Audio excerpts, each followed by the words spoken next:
On the podcast this week, I talked to Mohamad Chabchoul. He is the executive chef of Grand Millennium Business Bay here in Dubai. We discuss his journey, what Ramadan means to people in the region, and how his style of food has evolved. Listen out for a story involving caramel. Time to rock and roll. Welcome back to the Chef JKP podcast. And on the show this week, we have a very, very special guest, the very talented Mohamad Chabchoul. Mohamad, welcome to the show. Thank you, James. How are you? It's an honor being with you here. So, first thing is first. What I would like to know, and our listeners would like to know, is about your journey so far as a chef. Well, I have started this career very when I was really young. How old? I was like 15. Is it young enough? Yeah. It's on 15 when I was like really studying. At the same time, I was like going with my mom to the kitchen. I don't know why. I was really loving the food. And I was like going with her doing this frozen item for Ramadan. It was like always about Ramadan. I don't know, you don't know. The thing is, in our Arab cultures, kitchens becoming to be the show kitchens, TV show, let's put it in this way, become famous during Ramadan only. It wasn't like now. It wasn't like every time. We were having no social media at that time. Only this Ramadan they put the show, the TV show. So I was always looking at the chefs, what they're doing, with the big hats, big bellies, and so I was like really just trying to copy paste what they're doing. At that time there is no graphics with the ingredients on and everything. So I was like trying as much as I can, putting down notes and going to the kitchen and do the experiment. And end of the day, it's end up with no one eating because it was like a disaster. From there, like my mom, she saw that, okay, you're doing a good job in the kitchen. Let's say I'm helping her cutting and everything. Then I went to the school, hotel school, let's say. From the hotel school, I went to the kitchen art back in Damascus. From there, I started it was like very tough for me, it's a new learning curve, totally new school. Lots of information about eggs, and I was like, I know only omelette, and then it's end up with 50 kind of omelettes and 50 kind of way to cooking the eggs. Then I start to, okay, should I pull back? And it's difficult. It's something like I might not be interesting. Then I said no. I started. Let me continue, and from there I start to love the kitchen more and more. Then I started like really studying. Going internet and going searching about too many things about kitchens and learning more and more. Then it's end up like when I was, let's say, in high school, my daddy told me, why you don't go and try the hotels? Go try the real life of kitchen. Man, when I went inside the kitchen, I was really feeling scary. Big pots and pans and chefs, and I was like very short. And then I was like really scared. Then I start to really, they take me under arms and they start to teaching me here and there. From there, I start to love cold kitchen. So let's put it in a way that's really, I loved cold kitchen, being like doing the art with the food that, French chefs before they do the mirroring and all the canapes and pâtés and galantines. And then I start to learn slowly. Then, after high school, I got an opportunity to work on one of the 5-star hotels, Low Meridian Hotel. And then I was, I believe, the youngest guy there. I work in cold kitchen, then they moved me to overnight shift. And then I start to feel like, kitchen is something like really need someone who's strong, who's clever, and need a strong body. Our career is difficult, it's not really easy. Then I started there for like one year, let's say, and then I moved to opening of the first hotel in my life, which is Four Seasons Damascus. I went there like a demi-chef. It was my first position, the first promotion. And from there I started, Four Seasons, very nice brand, high-end people, training. They made me love the kitchen more and more. They made me love the hotels, let's say, hotel industry. I reached to the point there in the back in Damascus, like, okay, there is no any more improvement. That's our limit, being honest. Then I become to look out of Syria, let's say. I'm Lebanese, was much Syrian in me. Lebanese, and like I'm real Lebanese, but I live all my life in Damascus, in Syria. Then I moved to Dubai as IAG opening Intercont Festival City for 3 years and a half, and from here my journey started to move on in the kitchen. Now, being Arabic, I don't like really to cook Arabic food much. I cook the home style one, where I can invite you to have this our traditional food, but I'm not really cooking Arabic food. I'm not that Arabic chef. Since I was in Dubai, I started to go with this European chefs, British chefs, just to learn different kind of different kind of cuisines, different kind of mindset, different kind of let's say management style. And you know, at the end of the day, I put for myself an aim. If you're gonna be cooking Arabic food, you will be limited. You will be that Arabic cook only. Name it, executive Arabic chef or Oriental chef. You're gonna be at that box only. You will never be. I don't need anyone to get me wrong. No, Arabic chef is something really nice. I mean, you can be an Arabic for savory and at the same time pastry chef for these Arabic sweets. But at the end of the day, you're still at that box. You cannot be much creative at there. You can twist it, yes, but at the end of the day, once you're gonna go to a Lebanese restaurant, you're gonna eat hummus, which you're expecting. You cannot eat hummus with sardine. You cannot eat hummus with falafel, I don't know, with meat. With kind of, I don't know. I mean, I believe Arabic food, they have an identity that we need to focus on. That's why I couldn't find myself at that field. I moved on to different cuisine where I can create more food, make combination. It's hard for me because it's not my tradition, it's not my education. But it's very nice to learn. With the social media, with the books, with connections, I become to know more and more and more. By following chefs and really believe in them, I become to know how to put food combination in a simple way, not complicated way. So, and then I reach to the point that I found myself that I'm really succeed with what I'm doing. And whenever I put aim, I achieve it. Yes, after a long time, after hard time, tough time. By the end of the day, I achieve it. And then I raise the bar. Now I become executive chef. I was like mainly in, before this position, I used to be in Fauchon, which is a French company. They took me for this position just to twist the Arabic food into Western food, where also I took my training in France there. It is not easy task because, as I said, there is food identity. So I start to add as much as I can, put this feel of Western food inside the Arabic food with very careful way, let's say. And then I moved to Ben Hindi Enterprises, where I've been executive chef for a group of restaurants, which is totally different than hotels, corporate standalone restaurants, different criteria, different people, different mindset, where also give me a lot of experience to be in that field. And then I decided to go back to hotels, where I can find myself more stable, plans in the pipelines, you can grow and you have a really plan to work on. I'm not saying in corporate you don't have plans. No, there's plans, there's strategy, but I don't think so it is like the hotel, let's say. Hotel, it's something that's improving every single day.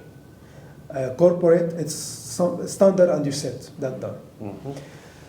And end up with Grand Millennium Business Bay as a pre-opening team. Not really pre-opening, after pre-opening. After pre-opening was a bit, they called me and I have been appointed there. It's a nice journey. good challenges there. And yeah, I'm doing well so far. Well, look, when it comes to your journey, one of the things that I would like to know is that you've worked with some of the best European chefs in the world, including the one and only Monsieur Pierre Gagnaire. How was it like to work for him? Absolutely. Pierre Gagnaire, I had the pleasure to work with him in Intercont Festival City in Reflay, which is his restaurant there. The thing is, I was like always aiming to meet him in the kitchen. You know, he was always passing by. Just saying hi to him, it just was like really making me happy. Then one day I was hearing him that he's gonna open, he was having an outdoor catering for one of the good brands in Dubai, which is Cartier in Dubai Mall. And then he was asking for someone to help. Then I told him I will go for free, I just want to go to work with you. Then I went with him outdoor and we started to work with his chef de cuisines, which is came across the world. You know, he called everyone, all his talented people, honestly, he called them and we started to work there in Cartier.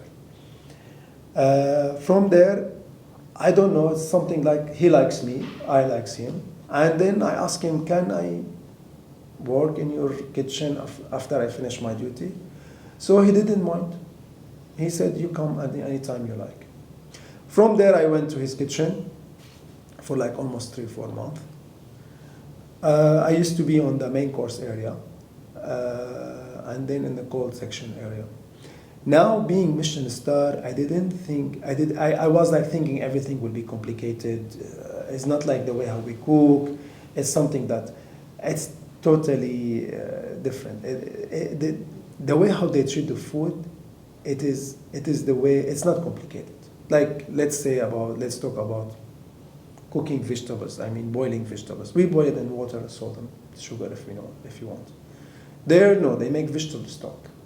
From the vegetable stock, they boil the vegetables. So the way how they treat the food, it's totally different. Let's say with love, with like really fine dining touch in there. Fine dining for me is just to give nice piece of meat, high quality, cooked well, with nice condiments, nice combination. That's the secret behind it. I asked Mr. Chef Pierre Gagnaire, I asked him, what does it mean being big chef like you are a Michelin star chef? He is very simple. He told me simplistic is the key. Simplistic is the secret. And he told me, look at my logo. Then I look at the logo. It didn't click in my mind that his logo, it's mean a table. It's a table. He told me, see, it's simple. It's a table. He told me, there is a chair. I said, no, it's only table. He told me, the food is only on the table. Simplistic is the key. And then slowly, once I become to know his recipes and how he's doing, everything is simple, James. But the way how they treat it is totally different. The passionate, the chef on the pass, all of them on the pass. It's not like, sometimes executive chefs is like roaming around, giving points. No, they are standing on the pass from the time they punch the first order till they finish. And they go around the tables, they're speaking with the guest. And one thing I noticed there, they don't offer salt in his restaurant. Salt. There is no salt on the table. He told me because we do it perfect. So I worked with him. I was like super happy that I knew him. I have very good memories with him. I don't want to talk about his angry level. Once he's angry, he's angry. The rest is, as I said, he's an amazing guy, honestly. I work with too many good chefs, amazing chefs. I work with Marco Perwhite back in Fairmont, Bab al Bahar. For a while, I was in his steakhouse for a while. But working with Pierre Gagnaire, yes. And everything major, they work on the scale. From here, I can say the consistency in his food is there. His product is from, if it needs to come from UK, it must be from UK, from this kind of supplier. That's why I can say they have a high quality of consistency in there. What an amazing experience for you. That must have been amazing, and to also pass that knowledge down to your team. Exactly. All of these things must be incredible. Exactly. Now, earlier on you spoke about Ramadan. We are now, of course, very, very close to the holy month of Ramadan. We have listeners from all over the world. So for the people who don't know, what does Ramadan mean for the people in the Gulf region? First of all, I would like to say Ramadan Kareem to you and your family and everyone who's listening to us. Ramadan it's a holy month. It's number 9 in Hijri calendar. Ramadan, where the Muslim people, they really stop, eating and drinking from sunrise to sunset. Ramadan is not about only not eating and not drinking. Ramadan is where you can do all the good things that you couldn't make during the year, let's say. It's the way, is the place, is the time where you sit with yourself and you say, okay, I have done this wrong, I have this right. You can try to be nice with yourself and nice with the people who's in front of you. Ramadan is the holy month where Quran, our holy Quran, comes in. Ramadan is a lifestyle now. It's not only for Muslims. What I can say from my experience in Dubai, Ramadan is a lifestyle. Everyone wants to try the tents, the iftar, suhoor, they want to try the shisha, they want to try all the small activities which is happening in Ramadan. In Ramadan, there is 2 main characters come in. One called Musaharati, one called the storyteller. Musaharati is the guy who is waking you up at 3 o'clock in the morning to have a suhoor. Suhoor, which is a small meal where you eat it before you go into the fasting. It's like, it could be small meal. In some countries, Arab countries, it's like really huge meal. It's like the main meal where they cook really food. In our country, in Lebanon and Syria, we eat like very small snacks such as mezze, cold mezze, hot mezze. That's all. Maximum omelette or something. But in different countries, they eat rice, they eat really cooked food where you offer it on iftar, the same they eat it on suhoor.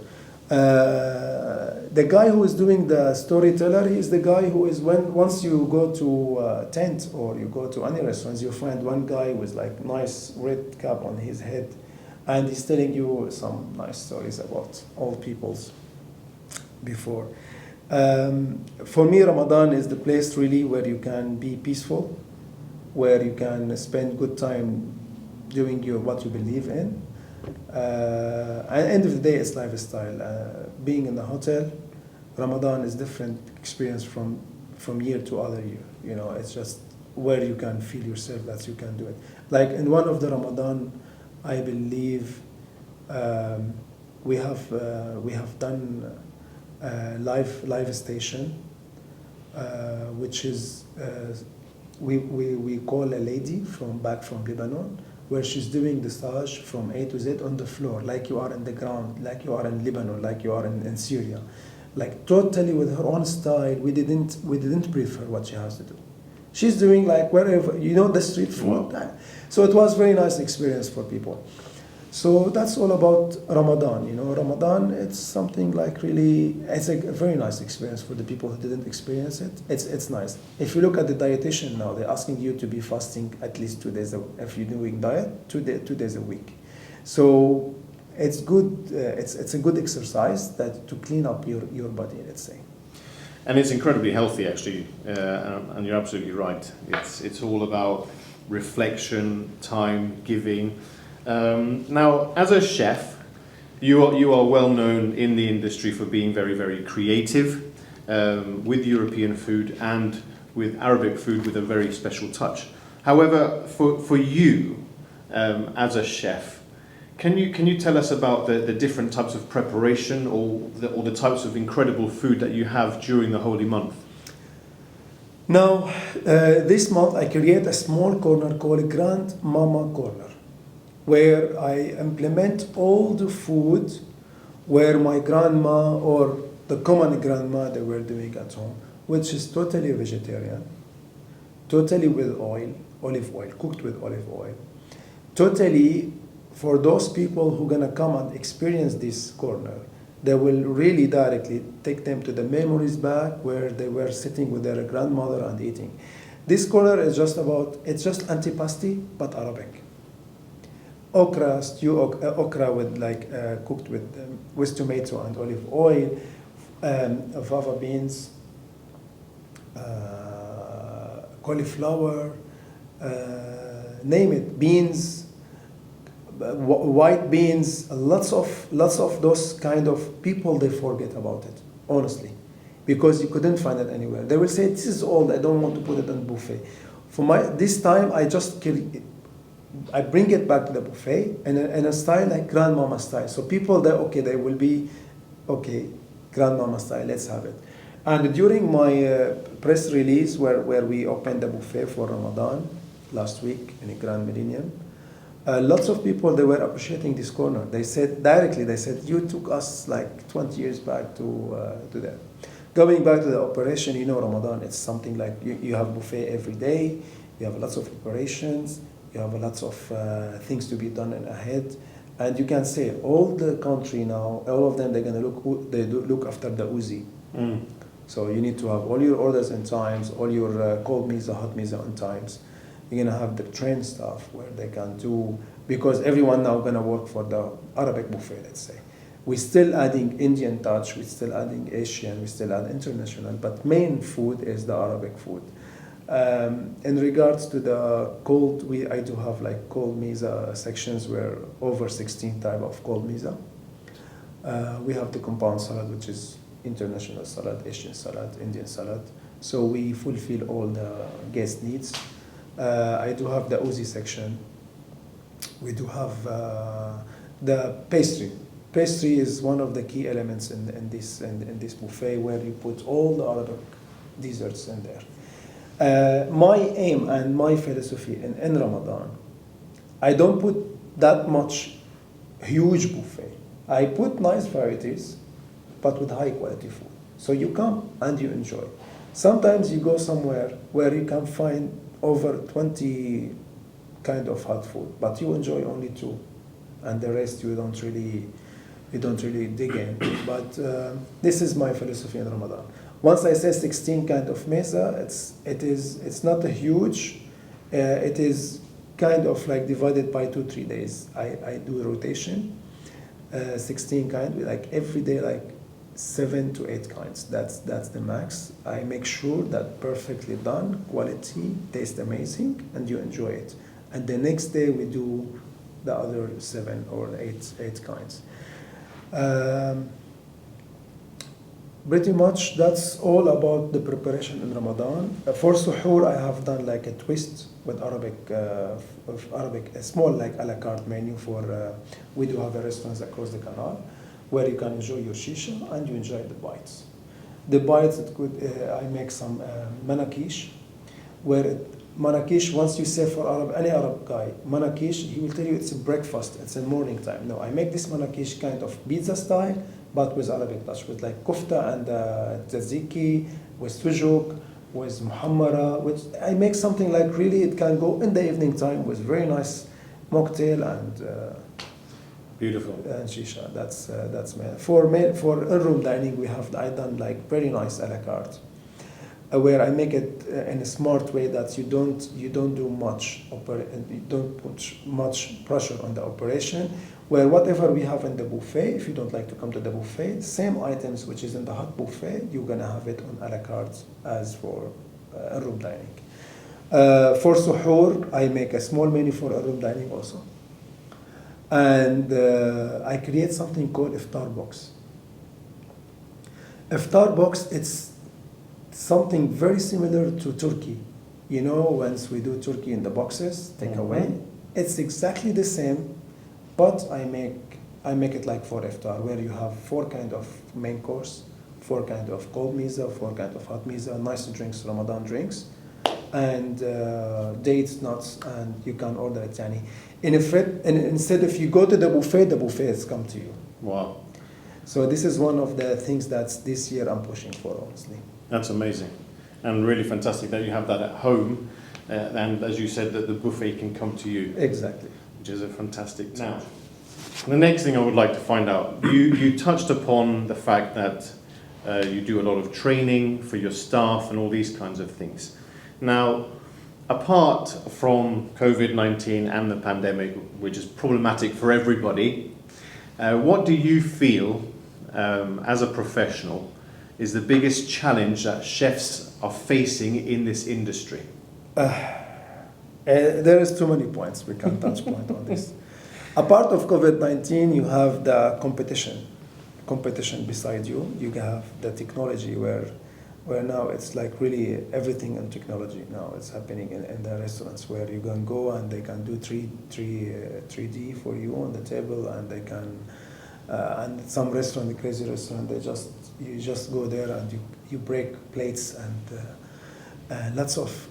I'm not saying it's wrong. It's really nice, but I'm saying the tough competition where the customers is expecting the same from everywhere, and plus they are expecting this the pricing, the way how people look into their restaurants. Like some of the restaurants, they put the average check is low. Some of them they put it high, and then the customers come in between. Why there is like this, and why in your restaurant is very expensive or very low or whatever. Training the staff, turn over the staff is one of the key this year. Again, I don't want to talk about COVID, but COVID is having big impact on the staff, where you can't manage them now. Sadly, saying some of the staff that will leave you because the service charge in different hotels that's a bit higher. They pay with like this amount higher than you. Having loyal staff need a lot of efforts in the hotel. It's not about from the chef only, it's just from the HR wise, chef wise, training, accommodation, food in the cafeteria. That's all a challenge. And if you count it, it's a challenge. It's something that you have to look into it. Being chef, being nice, being a good leader, it's not enough. You need to have those elements with you. You need to have a great GM who can support you, who can drive you up also. Because at the end of the day, your KPIs is based on what you're gonna achieve. End of the day, they put KPIs, but at the end of the day, don't give me. I always said it. Don't give me 10 dirham and you tell me go rent a Ferrari. I cannot. In the sense, you give me money. But I'm going to rent a Ferrari? I don't think so. I cannot put petrol, 10 dirham. So, going back to the point of challenge, there is the competition, the technology, the customer expectation is very high these days. Are we going to meet their expectation? Yes, we can, but you need the best, you have to have the best. Some of the challenges that the management, they go out, let's say, to, I don't know where, they go fly, London, name it, Japan, I don't know where, or here in Dubai, then they come back. Yeah, you see, I see this plate there. Okay, very nice plate. Can you do the same? In my opinion, this is a challenge. Let's sit, let's have our strategy, let's see what we need to do, let's see how we can do it, how we can go with it, how we can do better than this, and then I believe things will be happening. One of the most challenge for the chef, the life balance. We are chefs. We know what time we come into the kitchen, but we don't know what time we're coming out. How much you are perfect, and you are planning, and at the end of the day, you feel yourself. I'm not complaining. I'm just saying they have to appreciate us. We are working the minimum 12 hours a day, I believe. The minimum 12 hours a day. It's something tough. It's something challenging. You have a family, you have to look at them, you have different things to do. Chef is something great, honestly. Chef is not only cook. Chef, he's a cook, he's a cost controller, he's a guest dealer, he's an artistic, he need to talk. Look at yourself. You're doing with me this. I'm very proud of you, honestly speaking. You're doing this amazing podcast all the time. You have too many things to do. It's not about cooking. It's not about being in the kitchen or in the past. Yes, it's our talent. It's our life. We are the one who choose it. But balancing the life is something really difficult, and if you have wives and they understand this, they really, we have to appreciate that, because I really lots of time I cancel lots of events with my wife, with my friends, because I have work, and I do appreciate it, I love it, but whoever listening to us, they have to appreciate that. Absolutely, and you know, happy wife, happy life. Exactly. I completely agree with you. There are many restaurants, I say, not hotels, but restaurants around the world who are now doing something which is, I would love to have, if it's possible for chefs, but I don't think we can, where you have 4 days working week, 3 days off. But I don't know if that's possible here. I don't think so. Because that would be an amazing, and work-life balance is absolutely true. To come back to this point, in our DNA, you say that we need 2 days off, but honestly speaking, I bet you cannot stay at home 2 days. No. You have something in you. Of course. I want to go at least 2 hours. That's what I'm doing. I cry for 2 days. Once I do 2 days, the next day directly I go to the hotel, at least 2 to 3 hours, just to see, to check, it's just like it's something to related to your DNA. But we really need it. We really need that. Not 3 days. At least give us 2 days. Now, you know very well that you are on a foodie show, all about food. So for me, what I would like to find out, number one, is your favorite ever food memory from, it could be from your childhood, it could be from your family, number one. Number two, I would like to know, what is the best meal in a restaurant or that you have ever had in your life? Okay, maybe I'm gonna surprise you. I was like, if you ask me, if you want to invite me for food, I will go to, always, I don't go to eat Arabic food. Arabic food anyway. The only meal I love and I don't feel bored of is the beef stroganoff. Either with mashed potato or with rice. Don't ask me why, I don't know. I love it, especially when you have it like really the meat tender and nice, the sauce a bit soury, it's gonna be amazing for me. Now, in restaurants, at home I do. If I invite you one day, I'm gonna do for you beef stroganoff at home. That's my favorite food, honestly. The memory, one day I was in Damascus, and I was in Four Seasons. We were having task force, one chefs from Russia or somewhere, and that's very nice. And then we studying beef stroganoff in the school, but I don't know how to do it. Lots of people done it back in Syria, but it's not really the perfect one. It's not like once you cook your own food.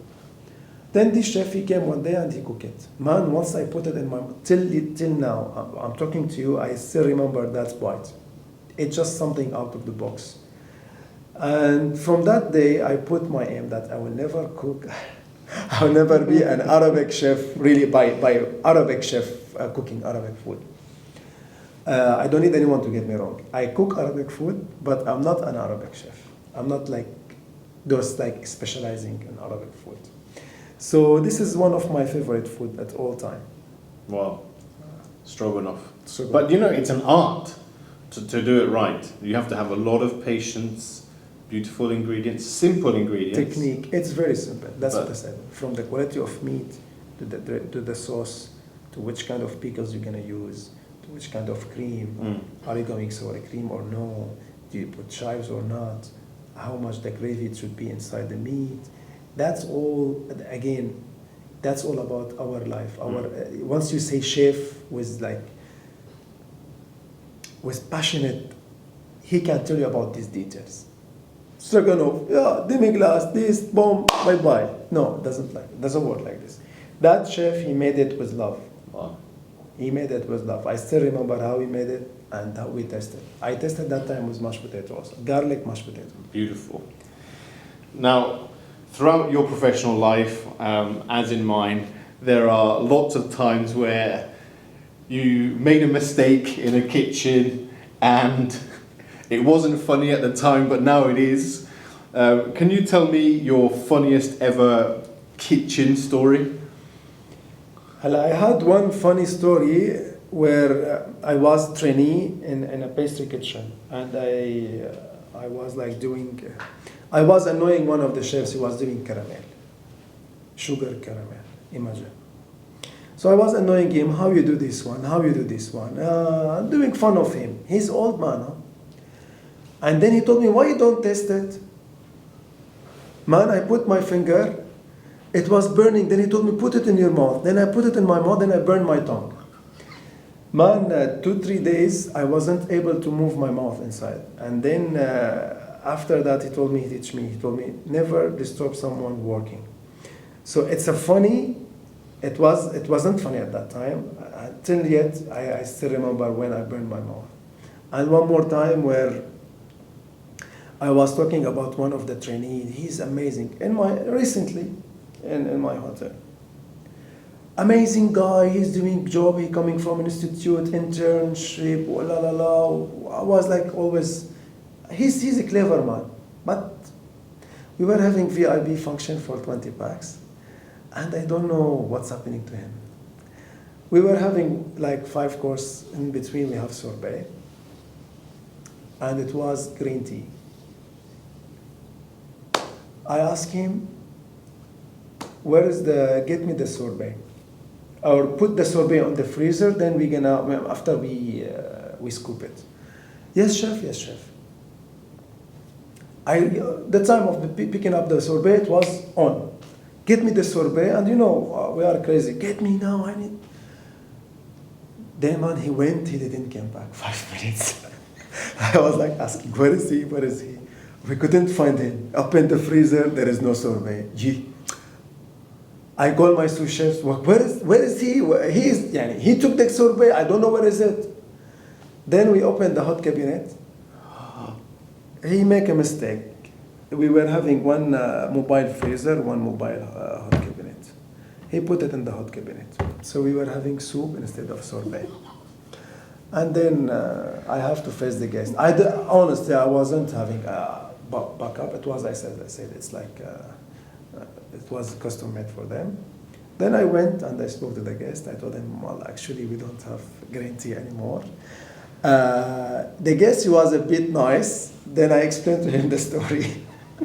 I told him, your sorbet is becoming soup. So he took it in a funny way, and I offered him another type of sorbet.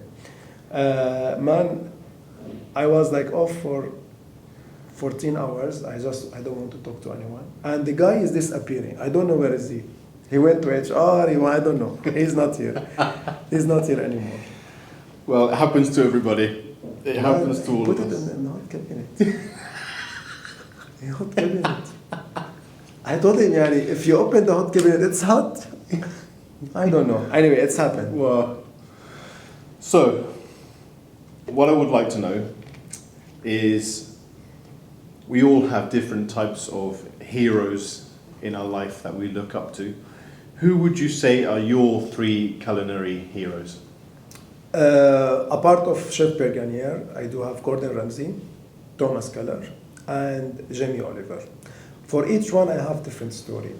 Gordon Ramsay, I love his craziness in the kitchen. At the same time, he's very straight to the point. He's an honest chef, honestly. He's an honest chef. He built. I go through his story. He built up himself, and he became a very social media guy, where he's giving a true recipes. Once you go to Gordon Ramsay and you check his recipes, is it true? Because what I find out also, that I'd love to mention here, there is a lot of recipes on internet which is wrong. Honestly, either missing items, either missing recipes, either wrong method. I don't know, but it's something like really not really accurate. What I love about him, he make your kitchen simple, really simple. Sometimes it's complicated, but this is we understand as executive chefs. But for the people who's watching him, it's easy. They can understand what he's doing, apart of like really critical ingredients he's using. Jamie Oliver, I just loved him because he's more than simple. He is just like, I can see the love of the food where he's doing all his shows, and I buy lots of books for him. I love the way how we cook. There is book says 5 ingredients, which is you do 1 meal out of 5 ingredients, which is he can show you that he's using a ready-made tomato peeled, which is I do appreciate. Now we are in this time, you don't have the budget to hire people to do for you the concasse at the hotel and to do for you the demi-glace all time, which is maybe you disagree with me, but we reach to the point that if I got a good demi-glace from a central kitchen where they do it really perfect and on your recipe, I will buy it. I don't have, if you are short, again, COVID-19 have a big impact on us. So there is not enough stuff to cook all these basic things. So to come back to Jim Oliver, he can show you that he's still using those ready-made products in his recipes, which is that I appreciate on him. Thomas Keller, he's the one who initiated, I believe, the cooking under pressure. I have tried it in Fairmont Bab al-Bahar. I have cooked. I was like on the main course. I was working in Frankie's, Italian restaurants, and we were doing everything in sous vide. Everything, vegetable, everything. You can't believe on sous vide. It was a very nice experience for me. I loved it. The food taste, yes, it's different somehow. You can feel once you do the asparagus, you can feel it more into vegetables. Once you eat the asparagus, yes, it's the crunchy one. It's like the asparagus. The taste is there.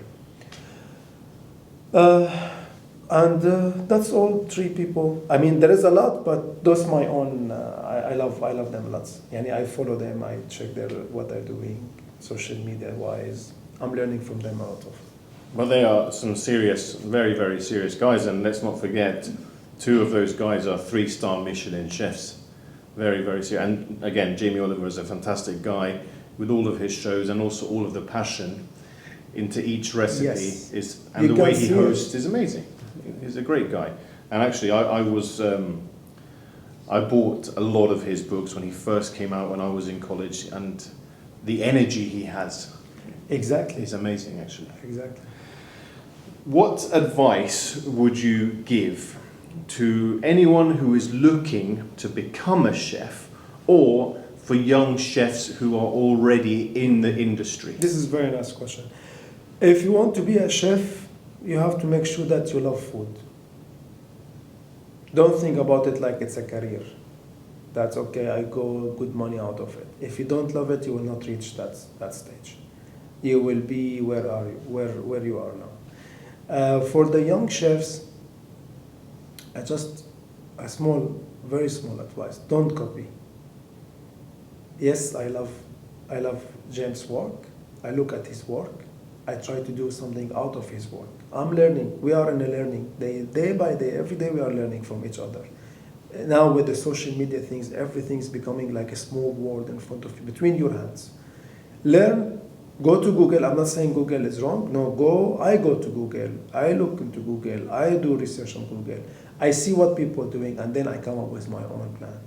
This is what I'm telling them. Don't be like those tweezers, zester, my own knife's back. No, it's not about knife's back, my friend. It's just the way how we work, your attitude. 1 knife is more than enough for you in the beginning. Be humble.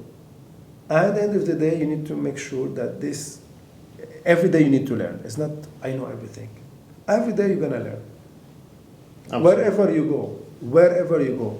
I go always to visit my concept. I'm an executive chef. I go to my concept. I check the hotels around me, what they are doing, why they are going, why their business lunch is better than mine, where I'm lacking. Is it the parking? Is it the food taste? Is it the combination? Is it the timing of we serving the food? That's all elements. That's make you a potential chef in the future. Otherwise, again, you're gonna stay where you are. Sorry. Absolutely true. And I think a lot of chefs don't do enough of that. They don't check their concepts. Exactly. They need to understand every single element of how to be better. That's to come back to our previous point. Chef is not only cooking. Chef really is something big. He's putting the budget. He's putting the costing for budget. He's employing. He's a recruiter. And then he's a trainer. then he's a salesman. A chef, don't, and I say to all people now listening to us, including owners, GMs, don't underestimate chef. Don't say he's a chef. No, Habibi. He is everything in your HOD. He's a front office manager. He's a concierge. I escort a lot of people. Sometimes I'm helping our concierge with parking the cars. I go and I finish the deal with the sales and marketing in terms of events or something. You are the one who's doing the menu. You are responsible for any new rules and regulations coming from Dubai municipality. You're going to be the hygiene manager. You are everywhere. But they have to appreciate that. I'm not saying they are not appreciating, but just to highlight it once more. Very true. Very true. Now, there's a lot of exciting things that we've spoken about. If somebody wants to see your work or they want to contact you, how can they do that?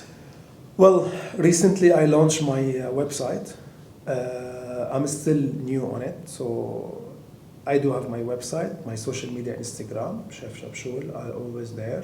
I'm very active on social media. They can see what I'm doing from there. They can contact me from there. Very soon I will be on Sama Dubai TV on a big show for 1 month, which is every day I'm going to be for 1 hour. A very nice program. I will be the host, I will be the chef, I will be the presenter. So it's a very good opportunity for me being on TV. It's not the first time, but this is the first time for me having a full program for myself. So they will see me a lot in Ramadan. I believe they will feel bored every day at 2:00 Dubai time on Sama Dubai TV. Apart of that, I'm very active on Instagram. Fantastic. So I will put all of those links on the show. Thank you. For everyone to have a look. Now, I would just like to recap so far everything that we have discussed. Your journey as a 15-year-old, growing up, being in the kitchen, then you deciding to actually work in serious kitchens because you started to understand and to love the food. Then working for the likes of Pierre Gagnaire, Marco Pierre White, and the journey must have been amazing for you. What it means, what does a Ramadan mean in this region for when the holy month arrives is absolutely fantastic. The preparation of the food that happens. The other one that I thought was very interesting is the biggest challenge in the industry. Everyone is facing challenges, but your points were very, very interesting. I love your food memory, the beef stroganoff. I think I want to actually go and cook one now because it's actually delicious. It is delicious. Funniest kitchen story with the caramel, and then the green tea sorbet, very, very nice. The 3 incredible heroes, which is Jamie Oliver, Thomas Keller, and Gordon Ramsay. The advice to any young up-and-coming chef, we should also listen to. That's amazing. All of the social media, I'll make sure that happens, and also very, very best of luck with the television show. Thank you. Mohamad, it has been an absolute pleasure to talk to you and to have you on here on behalf of the JKP podcast. Thank you so much for coming on to the show. Pleasure is mine. Thank you so much, and I wish you all the best with this episode. Cheers.